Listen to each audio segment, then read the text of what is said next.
Assalamualaikum warahmatullahi wabarakatuh. Selamat datang kembali di 1001 Ide. Halo semuanya, bagaimana kabarnya hari ini? Semoga hari ini selalu dalam keadaan sehat dan tetap semangat di dalam belajarnya. Pada video kali ini kita akan membahas kunci jawaban untuk mata pelajaran IPAS atau Ilmu Pengetahuan Alam dan Sosial. Kelasnya adalah kelas 4 halaman 16 sampai dengan halaman 25. Dan halaman ini termasuk ke dalam topik C, yaitu pembiakan tumbuhan. Namun sebelum lanjut pada video pembahasan, jangan lupa untuk subscribe dan aktifkan tombol notifikasinya agar Anda bisa mendapatkan informasi terbaru dari channel ini. Perhatikan pada halaman 16 pada bagian topik C, perkembangbiakan tumbuhan. Pertanyaan esensial. Yang pertama, bagaimana tumbuhan berkembang biak? Maka jawabannya adalah dengan cara penyerbukan. Yang kedua, bagaimana cara tumbuhan menyebarkan bijinya? Jawabannya adalah dengan bantuan hewan, angin, air, dan tumbuhan itu sendiri, atau pecahnya kulit biji atau buah. Pertanyaan yang ketiga, mengapa tumbuhan perlu menyebarkan bijinya? Maka jawabannya adalah agar bisa tumbuh di lingkungan yang baik, tidak mengalami persaingan dengan induknya, dan mendapatkan akses ke cahaya matahari. Selanjutnya pada halaman 19 pada kolom mari mencoba. Yang pertama, bagaimana tumbuhan berbunga berkembang biak? Mari kita baca dahulu teks berikut lalu jawab pertanyaannya. Di situ ada teks dengan judul hubungan antara serangga dan bunga. Jadi silahkan baca teks tersebut di dalam buku secara lengkap. Kemudian jawablah pertanyaannya yang ada di halaman 20. Jawablah pertanyaan berikut berdasarkan teks. Mengapa serangga senang hinggap di bunga? Maka jawabannya adalah karena bunga merupakan sumber makanannya. Serangga ini senang sekali dengan nektar dan atau sari bunga. B. Apa itu proses penyerbukan? Maka jawabannya adalah penyerbukan adalah ketika benang sari menempel di kepala putik. Pertanyaan selanjutnya yang C. Bagaimana cara serangga membantu proses penyerbukan? Maka jawabannya adalah ketika serangga hinggap di bunga, serbuk sari akan menempel pada tubuh serangga. Ada yang menempel di ekornya, di sayapnya, atau di sekitar mulutnya. Setelah selesai menikmati nektar di bunga ini, lebah dan serangga akan terbang ke bunga yang lain. Nah, serangga menikmati nektar di bunga yang baru, benang sari yang ada di tubuhnya akan jatuh ke putik bunga, lalu terjadilah yang namanya penyerbukan. Apa yang terjadi pada bunga setelah proses penyerbukan? Maka jawabannya adalah dalam putik akan tumbuh yang namanya biji.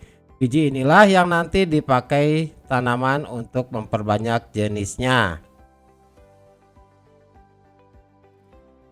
Selanjutnya pada halaman 21. Setelah mempelajari teks sebelumnya, buatlah sebuah komik 4 strip yang bercerita tentang penyerbukan. Dalam komik tersebut sertakanlah.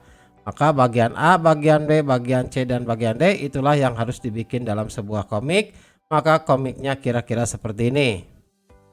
Bagian yang pertama, seekor lebah sedang menuju ke bagian bunga.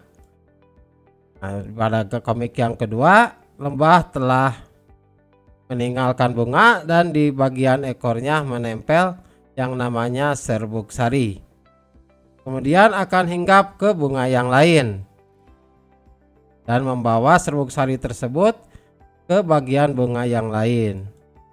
Nah, di bagian yang terakhir, bunga yang baru menerima serbuk sari dan jatuh di kepala putik, sehingga akan terjadi yang namanya penyerbukan. Masih di halaman 21, mari refleksikan. Bagaimana cara tumbuhan berbunga berkembang biak? Maka jawabannya adalah dengan cara penyerbukan. Yang kedua, bagian bunga apa yang berperan dalam proses pembiakan? Maka jawabannya adalah serbuk sari dan kepala putik. Yang ketiga, apa peran hewan dalam pembiakan tumbuhan? Maka jawabannya adalah membantu proses penyerbukan. Hewan pemakan nektar membantu menempelnya serbuk sari di kepala putik.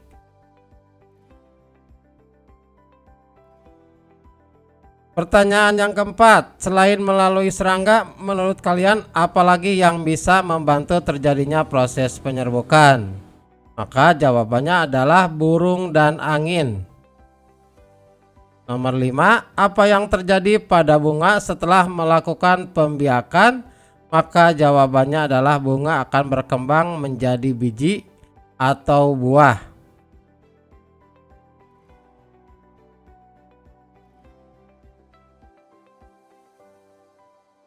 Selanjutnya pada halaman 22, siapkan buku tugas dan diskusikanlah bersama teman kelompok kalian gambar-gambar berikut. A. Mengapa perlu penyebaran biji? Perhatikan gambar berikut. Manakah menurut kalian gambar lingkungan yang lebih baik untuk biji tumbuhan? Apakah gambar A atau gambar B? Mengapa? Maka silakan perhatikan gambarnya. Itu ada gambar A dengan gambar B. Mana yang lebih baik untuk pertumbuhan? Maka jawabannya adalah gambar B lebih baik untuk biji tumbuhan. Karena gambar A memperlihatkan area yang padat, semakin padat maka akan terjadi persaingan makanan. Air yang tersedia dipakai untuk memenuhi kebutuhan tanaman yang semakin banyak. Tanaman yang besar akan menutupi cahaya matahari bagi tanaman yang baru tumbuh. Area untuk tumbuh juga akan semakin sempit.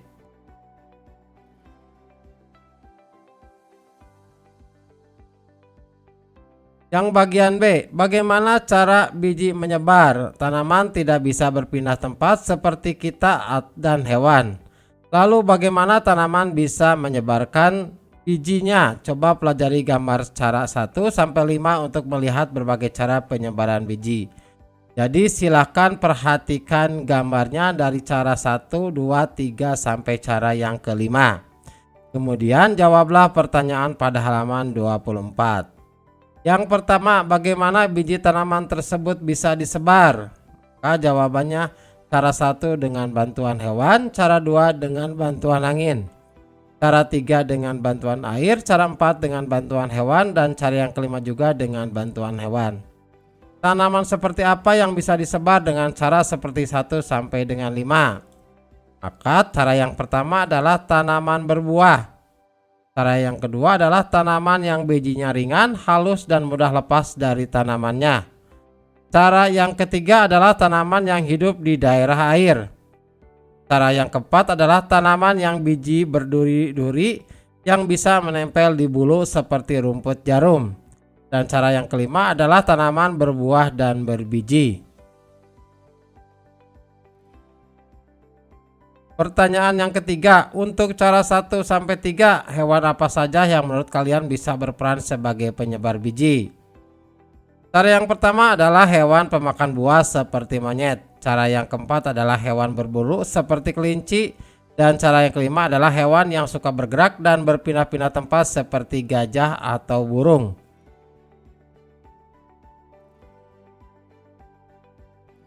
Selanjutnya masih pada halaman 24, mari refleksikan. Mengapa tumbuhan perlu menyebarkan bijinya? Maka jawabannya adalah agar bisa tumbuh di lingkungan yang baik, tidak mengalami persaingan dengan induknya, dan mendapatkan akses ke cahaya matahari. Pertanyaan yang kedua, apa manfaat bagi makhluk hidup lain dengan adanya penyebaran biji? Maka jawabannya adalah sumber makan untuk hewan-hewan tersebar di banyak tempat. Hewan-hewan juga bisa menggunakan tumbuhan sebagai tempat berlindung. Manusia bisa mendapat udara yang segar.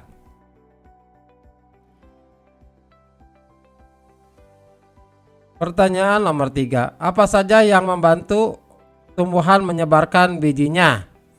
Maka jawabannya adalah hewan, angin, air, dan tumbuhan itu sendiri atau pecahnya kulit biji atau buah. Setelah mempelajari penyerbukan dan penyebaran biji, menurut kalian apa yang dibutuhkan oleh tumbuhan dari manusia? Jawabannya adalah merawat dan menjaga keteraturan yang sudah ada. Manusia juga bisa membantu penyebaran biji dan penyerbukan. Maksudnya keteraturan adalah tanpa campur tangan manusia, alam sudah memiliki cara sendiri untuk bertahan hidup. Manusia dengan akal yang diberikan perlu mencari cara agar keteraturan ini tetap terjaga.